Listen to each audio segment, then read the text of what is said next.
Hey guys, welcome back to this channel. In today's video I'm going to show you how to fix incorrect homepage display in WordPress.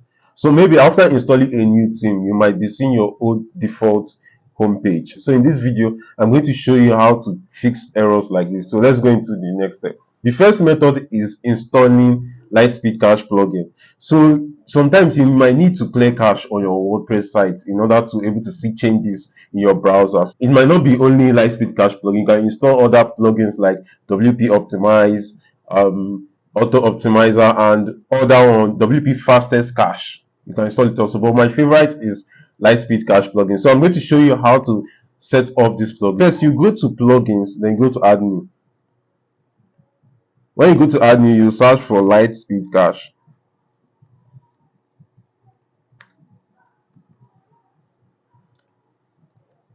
When you search for LITESPEED cache, you click on install now, then click on activate.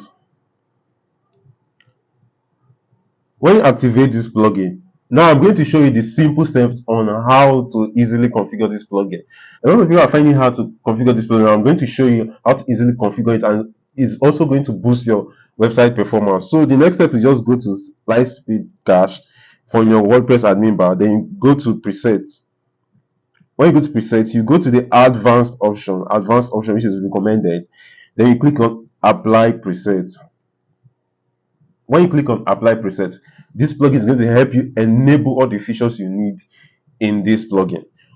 So the second step is that maybe you link to your domain to Exoic name server, or you link your domain to Cloudflare name server, and before you can see any changes on your website, you need to go to either Exoic or Cloudflare and clear cache. So cache is very important for your website if you want to see changes. But if it's connected to your hosting and you're using LITESPEED cache plugin, LITESPEED cache is going to automatically clear cache for you each time you make changes on your website. So this is the simple steps on how to fix incorrect homepage display in WordPress.